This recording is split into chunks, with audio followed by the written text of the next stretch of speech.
Hello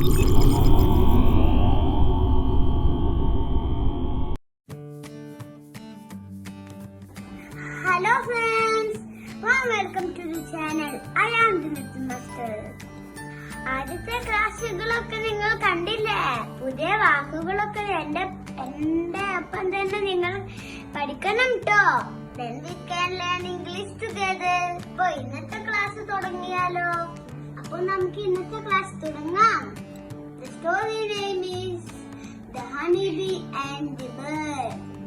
Once a bird asked a honeybee. ഒരിക്കലൊരു പക്ഷി തേനീച്ചയോട് ചോദിച്ചു. After a continuous hard work to prepare this honey. തുടർച്ചയായി hard work ചെയ്താണ് നീ ഹണി പ്രിപ്പയർ ആക്കുന്നത്. But a man steals the honey. പക്ഷേ മനുഷ്യർ ആ തേൻ മോഷ്ടിക്കുന്നു. Don't you feel sad? എനിക്ക് വിഷമം തോന്നാറില്ലേ? The honeybee replied. അപ്പോൾ തേനീച്ച മറുപടി പറഞ്ഞു. Never. A man can steal only my honey, but not my art of making honey or my hard work. മനുഷ്യന് എന്റെ തേന് മാത്രമേ മോഷ്ടിക്കാനാവൂ. എന്റെ തേനുണ്ടാക്കാനുള്ള കഴിവിനെയോ ഹാർഡ് വർക്കിനെയോ മോഷ്ടിക്കാൻ കഴിയില്ല. Do you know what is the moral of this story? Live in yourself. ഇതുവരെ നമുക്കെപ്പോഴും നമ്മളുടെ കഴിവിൽ വിശ്വാസം വേണം. എന്നാലേ നമുക്ക് വിജയത്തിലെത്താൻ കഴിയൂ. ഇന്നത്തെ പുതിയ വാക്കുകൾ നമുക്ക് നോക്കിയാലോ?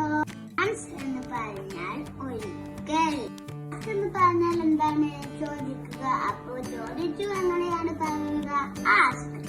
After എന്ന് പറഞ്ഞാൽ എന്താണ്? ശേഷം. Afterന്റെ ഓപ്പോസിറ്റ് വേർഡ് ആണ് before. Before എന്ന് പറഞ്ഞാൽ മുമ്പ്. After എന്ന് പറഞ്ഞാൽ ശേഷം. എന്ന് പറഞ്ഞാൽ എന്താണ്? തയ്യാറാക്കുക. അപ്പോൾ ചെയ്തെടുക്ക. ഹണി എന്ന് പറഞ്ഞാൽ എന്താണ്? തേൻ തയ്യാറാക്കുക. സ്റ്റീൽ എന്ന് പറഞ്ഞാൽ എന്താണ്? മോഷ്ടിക്കുക. അപ്പോൾ മോഷ്ടിച്ചു എങ്ങനെയാണ് പറയുക? സ്റ്റോൾ. സാഡ് എന്ന് പറഞ്ഞാൽ എന്താണ്? വിഷമം. അതിന്റെ ഓപ്പോസിറ്റ് എന്താണ്? ഹാപ്പി. സന്തോഷം. എന്ന് പറഞ്ഞാൽ എന്താണ്? കാരണം. മേക്ക് എന്ന് പറഞ്ഞാൽ എന്താണ്? ഉണ്ടാക്കുക. അപ്പോൾ ഉണ്ടാക്കി എങ്ങനെയാണ് പറയുക? മെയ്ഡ്. കണ്ടിന്യൂസ് എന്ന് പറഞ്ഞാൽ എന്താണ്? തുടർച്ചയായ.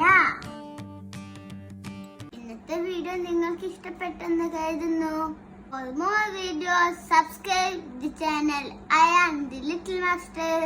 Like, share and comment.